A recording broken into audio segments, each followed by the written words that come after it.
आखिर हो क्या रहा है यहाँ पर और क्या यहाँ पर सिस्टमिक रिस्क है और यहाँ से क्या लेसन्स निकल कर आ रहे हैं इन्वेस्टर्स के? सुनिए उस बातचीत। हमने कहा तो था कि हम बजट पे बात करेंगे, लेकिन हम अगर जो सबसे बर्निंग इश्यू है पहले उसकी बात ना करें तो शायद थोड़ा बेमानी होगा। ये जो अदानी ग्रुप स्टॉक्स में इस समय हो रहा है, जिस तरीके का मार्केट कैप इरोजन और वेल्थ इरोजन हुआ है, उसको आप कैसे देखते हैं? और मैं उसके बाद आपसे डिस्कस करूंगा कि सिस्टमिक रिस्क है कि नहीं है। लेकिन सबसे पहले ये जो हुआ है इसको आप कैसे देख रहे हैं?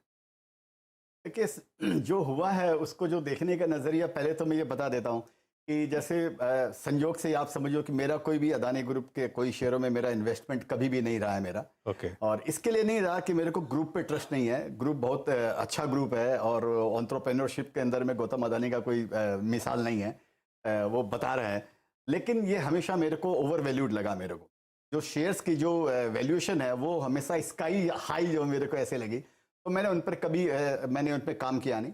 तो मेरे को लग रहा है अभी वही एडजस्ट हो रहा है कि जो इतने ओवर वैल्यूड जो ये शेयर्स थे वही अभी एक रियलिस्टिक वैल्यू पर आकर अपनी एक स्थान तलाशने की चेष्टा कर रहे हैं। ये हुआ एक खराब तरीके से, और समझिए जो जिस तरीके से हुआ वो ऑफ कोर्स अशोभनीय है। वो कोई नहीं चाहता है कि एज ए इन्वेस्टर और एज एंटरप्रेन्योर कोई नहीं चाहेगा इस तरह से हो, लेकिन ये उसी का एक रिपरकशन है जो हाई वैल्यू थे शेयरों। चलिए ठीक है, एक काम करते हैं, अभी हम थोड़ा सा इस पर फोकस कर रहे हैं, बजट के ग्राफिक्स भी चलाएंगे हम थोड़ी देर में। इसमें अब इशू ये आ रहा है कि इतने बैंक स्टॉक्स में जो ज़बरदस्त गिरावट आ रही है मार्केट को। चलिए ठीक है, अदानी ग्रुप स्टॉक्स गिर रहे हैं, लेकिन अदानी ग्रुप स्टॉक्स का निफ्टी में इतना फिर भी कंपोजिशन नहीं है। आउटसाइड निफ्टी, नेक्स्ट निफ्टी में भले ही हो, निफ्टी में नहीं है। लेकिन बड़ा रिस्क मार्केट को लग रहा है कि कहीं बैंकों को इसकी वजह से प्रॉब्लम तो नहीं होगी, और बैंकों में काफ़ी पिटाई हुई है। ये ओवर रिएक्शन है या ये जस्टिफाइड है? और इस समय यहाँ पर क्या कुछ स्टेप लेने चाहिए? जैसे मैं सुन रहा हूँ कि आरबीआई ने शायद कुछ बैंकों को बोला है कि आप थोड़ा एक्सपोजर बताइए अपना, कुछ बैंक अपने आप बता रहे हैं। आपके हिसाब से क्या होना चाहिए यहाँ पर? देखिए मेरे को क्या लगता है कि जस्टिफाइड तो जरूर है, क्योंकि शेयर बाजार खाली सेंटीमेंट का खेला है। यहाँ पे खाली आप सोचो कि इतना नंबर्स आएंगे और इतना इसका कैश फ्लो है, उससे खाली शेयरों की वैल्यू नहीं बनती है, ये सेंटीमेंट पे बनती है। और ये सेंटीमेंट मार्केट का जो ओवर वैल्यूएशन और लोअर वैल्यूएशन जो होना है, ये खाली सेंटीमेंट पे आधार है। हमारा मन होता है तो हम 200 पी भी शेयर देते हैं, और मन नहीं होता है तो हम 2 पी में भी शेयर नहीं खरीदते हैं। तो ये जो ऑफकोर्स, और मैंने एक चीज और देखी है शेयर बाजार में, कोई भी एक क्राइसिस, ये इसको एक क्राइसिस ही बोलेंगे, ऐसी जो क्राइसिस आती है ये हमको पुरानी क्राइसिस को याद दिलाती है, जो हम कहानी भूल चुके हैं, और समय सारे घावों को भर देता है। तो इसके पहले चाहे अब रिलायंस पावर बोल दिया, एलएफएस बोल दिया, सत्यम, कोई मैं एक जगह गया, लोग सत्यम की बातें कर रहे थे, कोई पुराना सब गड़े मुर्दे उखाड़ ले आ जाते हैं वो सब। तो ये मानव स्वभाव है ये। तो इसके कारण ये सेंटीमेंट खराब हुआ। एक चीज इसमें देखने लायक है कि आप देखिए कि कल जो बैंकों का वगैरह का जो है, या समझिए कल जो इशू जो लास्ट में भरा गया, किसी भी तरह से भरा गया, उसमें किसी बैंकों का नाम नहीं आया कि किसी बैंक ने वो, या किसी एलआईसी का फर्दर नाम नहीं आया, नहीं था किसी। हाँ, बल्कि एक जगह स्टेटमेंट है कि एलआईसी ने अपनी इंटैक्ट रखा, उन्होंने कोई एक्स्ट्रा उन्होंने नहीं भरा। तो ये जरूर बताता है कि अब वो बैंकों पहले वाली बैंक नहीं रह गई। पहले जो चलता था कि आप एक फोन कर दें और पैसे मिल जाएंगे, मेरे ख्याल से वो टाइम जरूर अगर पूरी तरह खत्म नहीं हुआ तो पूरी तरह चेक में है। लेकिन क्या सेंटीमेंट की बात है, बैंक अभी अपने पुराने जख्मों से नहीं अभी उधर के आई है। 10 साल हो गया बैंकों को पेल झेलते हुए। अभी ऐसा आ रहा है कि हाँ भाई ज्यादा प्रोवाइड हो गया, अभी वो लोग ये प्रोविजन अब फर्दर नहीं होएगा बल्कि एड ऑन होएगा। इसमें अचानक झटका गया तो लोग डर गए। तो ये डरने के कारण बैंकों के अंदर में रिएक्शन हो रहा है, ऐसा मेरा मानना है।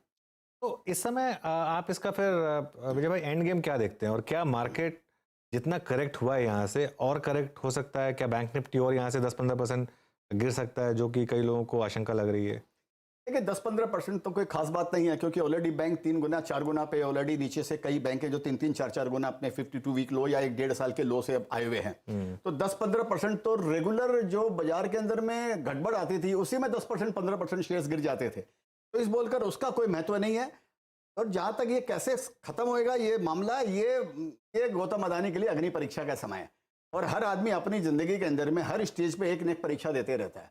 तो वो, लेकिन जैसे जैसे वो उठता है वैसे वैसे परीक्षा का जो लेवल होता है वो थोड़ा सा कमजोर होता है। जैसे जैसे ऊपर उठता है वो परीक्षा भी वेलोसिटी, वो भी अग्नि परीक्षा की जो लो होती है वो बड़ी तेज होती है। तो ये उसके लिए एक परीक्षा की घड़ी है।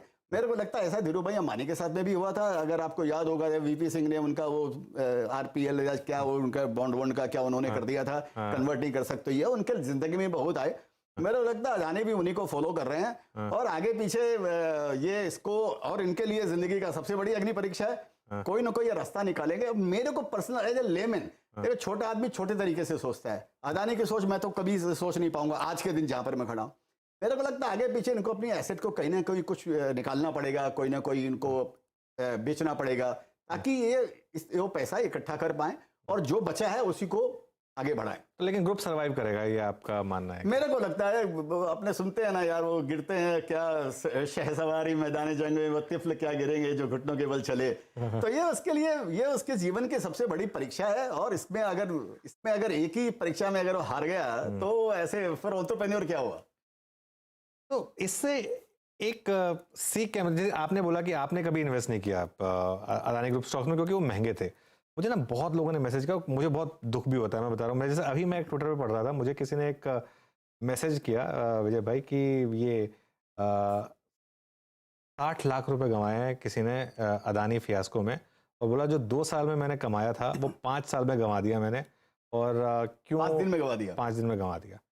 और मैं सोच रहा हूँ, मैं अज्यूम कर रहा हूँ कि वो F&O में ही रहा होगा पोजीशनिंग या जो भी रही होगी। तो इस लेसन क्या निकल कर आ रहा है? लेसन वही निकलता है जो मैं बच्चों को 10 साल से सिखा रहा हूँ कि if you are smoking you may die in 20 years और 30 years, but if you are trading you may die next day. ठीक है। और हमेशा मैं बोलता हूँ Rome was not built in a day but Hiroshima and Nagasaki were destroyed in a day. इससे सबक यही निकलता है। आप 2-4 साल की बात करते हो अनुज भाई, मैंने ऐसे लोगों के साथ मेरा सामना होता है जो 10-10 साल तक जिन्होंने पैसा कमाया और एक ट्रेड में साफ हो जाते हैं। लोग अपने माँ बाप की पेंशन का पैसा शेयर बाजार में सट्टे में लगाते हैं, ट्रेडिंग के अंदर में वो साफ कर देते हैं। ऐसी कहानी आपको हजारों मिलेंगी। सक्सेस कहानियां मुश्किल से 100 निकाल पाओगे जिनको आप बुला लोगे, यहाँ पर इनका इंटरव्यू लोगे। वो लोग बोलते नहीं है, उनको पूछिए जिन्होंने अपना भविष्य यहाँ पर गवा दिया, ये फ्यूचर ऑप्शन के अंदर में, उनका आप इंटरव्यू लोगे तो मालूम पड़ेगा कि एक्चुअल में क्या हो रहा है।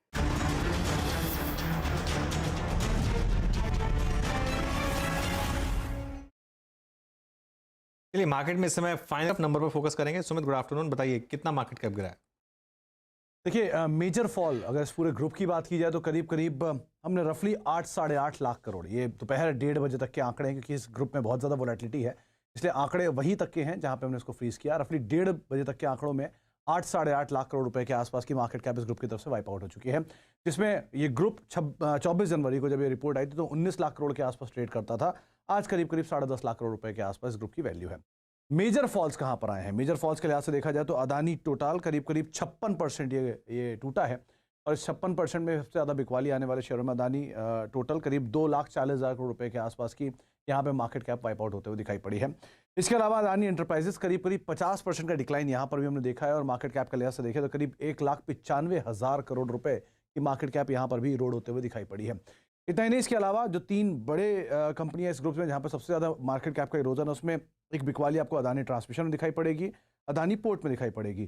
करीब 40 से लेकर 45% या 46% ये अदानी ट्रांसमिशन है, करीब 1,33,000 करोड़ रुपए की मार्केट कैप यहाँ पे वाइप आउट है और अदानी पोर्ट जहाँ पर रफली 64,000 करोड़ रुपए के आसपास की मार्केट कैप का वाइप आउट है, ये भी करीब 40% टूटा। तो मोर और लेस इस ग्रुप में जो बिकवाली है वो करीब 32 से 35% के आसपास की है ऑन एन एवरेज।